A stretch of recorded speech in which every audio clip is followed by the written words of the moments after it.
E tem outra coisa, né? O Hugo, é bom lembrar, o Hugo foi para Portugal, jogou no Chaves, ele não se destacou, tanto que nenhum clube maior. O Chaves é um clube pequeno. Foi Não rebaixado. estou nem falando de Sporting, Porto, Benfica. O Vitória de Guimarães não tentou contratar, o Braga não tentou contratar, o Vitória de Setúbal, o Belenenses, o Boa Vista, nenhum desses times, que são times mais assim, maiores que o Chaves e menores que o trio, né? De grandes, nenhum deles tentou contratar o Hugo, então ele não se destacou lá. Teve um jogo contra o Benfica, ele pegou 2 pênaltis, um de Maria e outro do Arthur Cabral, que bateu 2 vezes. Aí ele ganhou espaço na mídia, porque foi contra o Benfica. Tudo que acontece com o Benfica em Portugal tem uma repercussão enorme. O Benfica é um Flamengo, um Corinthians lá. Né? Não é o Porto. O time da mídia, tudo é o Benfica. Muito mais que o esporte. É o time da capital, o time de maior torcida. É só pegar. Pega os jornais portugueses e olha lá. A manchete lá é Benfica, que nem River de Boca, na Argentina. É River de Boca, depois vem o resto. O Benfica. E aí ele teve uma certa visibilidade. Nem assim ele despertou interesse. Então ele é um goleiro que estava sem mercado. Eu só acho que o Flamengo errou no preço.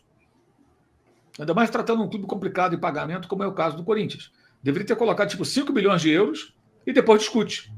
Pô, eu quero comprar o jogador. Pô, 5 tá caro. Aí você avalia, porque o valor de mercado dele não era muito diferente disso de fato, não. Ele era um goleiro encostado no Flamengo, sem mercado em lugar nenhum. Agora, o contexto é o seguinte: o Corinthians estava desesperado por um goleiro, perdeu o Carlos Miguel, né? Foi embora o Cássio. O Carlos Miguel perdeu num vacilo tremendo, né? O jogador tinha uma multa rescisória de 50 milhões de euros e a antiga gestão reduziu para 4 milhões. Começou a jogar no lugar do Cássio, começou a fazer boas partidas. Aí o Nottingham Forest da Inglaterra, alguém observou ou indicou, né? Olha aqui, tem um goleiro bom lá de 26 anos no Brasil, com 2 metros de altura, jogando num time grande, e que barrou um goleiro que é o maior goleiro da história do clube, que foi campeão continental, inclusive, entre outros títulos. Esse cara custa só 4 milhões de euros. Aí o cara pensa, o quê? Uns 3 milhões e pouco de libras, de meio? Porra, isso é uma pechincha. Aí o time contratou, ele é reserva no Nottingham Forest, mas contratou. Então eles perderam, aí foram atrás do Hugo desesperadamente. Precisamos de um goleiro, eu acho que o Hugo, goleiro. e que eu me lembre, Mauro, o Hugo não foi nem a prioridade do Corinthians, ele tentou alguns outros goleiros, né? Não sei se foi o João Paulo, ele chegou a tentar sondar alguns Mas não goleiros. tem dinheiro. Mas não Exato. tem dinheiro. Aí pegou o quê? Um goleiro que era um goleiro encostado no Flamengo. E ele tem feito boas partidas. Dentro daquilo. Agora, ele hoje é um goleiro de um time que é muito alvejado pelos ataques adversários. O Corinthians é um time mal treinado que sofre muitas finalizações. Tanto que ele tem 3 gols sofridos em 22 jogos. É mais de um gol por jogo. Não é uma boa média para um goleiro, mas se tratando do Corinthians, até que é boa, porque toda hora a bola chega. Por que ele tem feito tantas defesas? Porque a bola chega toda hora. O E jogo ele de ida brilhou no nos Maracanã pênaltis. mesmo, né? Jogo de ida mesmo, Então, Flamengo, Corinthians. é isso. Ele falhou no gol, mas fez defesas importantes. Então, assim, ele é um goleiro em boa fase, e eu entendo assim: no Flamengo, ele estava com o filme queimado.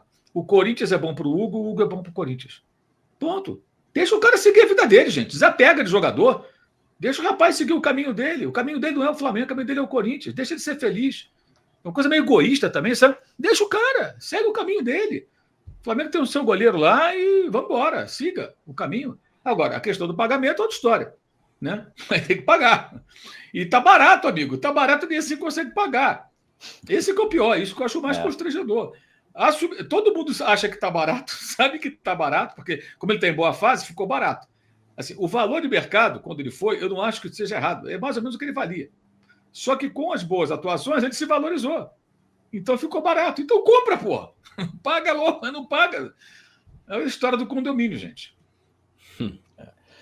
Ó, tem um superchat aqui do Thiago Ferreira. Felipe, se eu pular algum, você me fala, tá? Thiago Ferreira, eu não sei nem do que se trata, né? Mas, enfim, Mauro, vi esse vídeo horroroso e patético e covarde contra você, sem racionalidade alguma. Parabéns por sua coragem e pôr o dedo na ferida. Saudações. Mauro, Mas que vídeo? Eu não sei também. É o do Fute Boteco. Não, eu não estou me referindo a seres microscópicos. Estou falando de gente maior aí que andou se incomodando. Isso aí pelo amor de Deus, né? Vamos perder tempo falando desse tipo de coisa, né? Isso aí, pelo amor de Deus, aí é piada, né? Aí é piada. Até pelos absurdos falados, né? Com relação, inclusive, envolvendo outros companheiros, mas isso aí não. Deixa para lá, isso aí não merece atenção. Seguimos. Mas agradeço a solidariedade, mas não é sobre isso que eu estou falando. Estou falando de gente maior, gente que merece, gente que tem relevância e que também não entendeu e distorceu, e até um que eu gosto muito, que embarcou numa onda de torcedor bobo, entendeu? Achando que eu estava criticando o Botafogo. Porque aconteceu o seguinte, eu estava lá no programa da Jovem Pan, e o apresentador estava todo empolgado que os gols da seleção foram marcados por jogadores que atuam no Brasil. E aí eu falei, olha, eu não concordo com essa euforia, porque para mim isso não significa pujança do futebol brasileiro. São dois atletas que só estão aqui por conta desse mundo da fantasia que é a SAF. Eles jogam no Botafogo, mas o Botafogo jamais teria condições de contratá-los. Só o fez porque o Botafogo foi vendido, virou uma empresa, foi vendido, e o investidor, tudo legal, tudo correto, não é errado, e esse investidor trouxe esses jogadores. Ele é dono de vários clubes. E a ideia, né, sempre tem sido o quê? O que tem demonstrado. Vem para cá, negocia para lá, tanto que aqueles que se destacaram do Botafogo foram para o Lyon. Né? Dois até voltaram, Jefinho e Andreelson, o goleiro do Casperri ficou. Aquele Segovinha, entre outros, foram lá para o Molenbeek da Bélgica. Então, faz parte de uma holding. Tudo correto, tudo legal, não tem nada de errado nisso aí, pelo contrário. Mas o Botafogo não teve. É diferente do Palmeiras contratar um jogador, do Fortaleza contratar um jogador. Com os seus próprios recursos, com a sua própria reestruturação, o Grêmio contratar um jogador. É isso que eu falei. As SAFs criam um mundo meio fantasioso. O caso do Cruzeiro, que o André falou. O Cruzeiro estava quebrado, de repente contrata o Matheus Pereira. Como é que pode? Né? Quer dizer, é isso, é isso. E o Mano Menezes reclama, por exemplo, publicamente, de não ter recebido do Cruzeiro. Para ficar no exemplo de um profissional que questiona essa situação. Reclama com muita veemência em entrevista, já fez isso mais de uma vez. Então é isso, gente, é isso. Aí entenderam como um ataque ao Botafogo. Não tem nenhum ataque ao Botafogo. Apenas no contexto de um debate, eu discordei do colega dizendo, olha, isso para mim não é demonstração de força do futebol brasileiro. Tipo, tem que convocar só jogador do Brasil. Esses caras estão aqui, na minha opinião, de passagem, porque fazem parte de um negócio. E nesse negócio, claro que eles podem ganhar títulos, e até devem ganhar alguma coisa esse ano, né? Mas isso não acho que seja razão para empolgação nesse sentido. Tem que contratar jogador, tem que convocar jogador que atua no Brasil porque eles são bons, os times são foda, não. Para mim, a SAF é um mundo de fantasia. Aí qual a diferença quando o Chelsea contrata e a SAF que contrata? O Chelsea não contrata para revender e lucrar, ele contrata para jogar. E também podemos questionar também o que acontece lá, tá? Podemos debater isso à vontade. Não significa que seja 100% correto, pelo contrário. Tem várias idiosincrasias lá na Europa. Na Inglaterra, então, nossa, Newcastle comprado pelos sauditas e tudo mais. Mas o que eu quero dizer é o seguinte, faz parte de um mecanismo. Então, esses jogadores passam por aqui. O Almada veio para cá, o que dizia o noticiário do Botafogo? Ele veio para cá para ir para a Europa. Uma ponte. É isso que eu quero dizer. Talvez por 6 meses só. Então, eu não entendo isso, aí é uma opinião minha, como demonstração de pujança do nosso futebol, do futebol praticado aqui. É diferente do Palmeiras contratar um jogador lá fora, do Flamengo contratar um jogador lá fora. Esses não, esses estão andando com as suas próprias pernas. E o Palmeiras não é dependente da Crefisa, não, gente. Não se iludam com isso.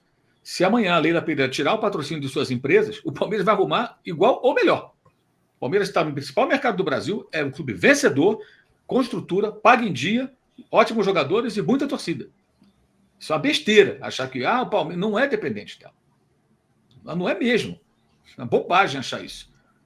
E aliás, é um clube que está vendendo muito bem e faturando muito. Só que vendeu agora só o Estevão e o Hendrick. Né? Aliás, o Flamengo que abre o olho. O Flamengo precisa. Né? O Flamengo esse ano não tá indo bem nas negociações e o Palmeiras muitíssimo bem. O Palmeiras não é dependente do patrocinador, não. O torcedor que pensa nisso está enganado. Vai ver na hora. Aí vai se o Palmeiras vai arrumar um patrocinador bom. Inclusive, o Palmeiras não tem patrocínio de casa de aposta no time profissional. E justamente as casas de apostas deram uma alavancada nos valores, né, do mercado brasileiro, nos patrocínios de camisa.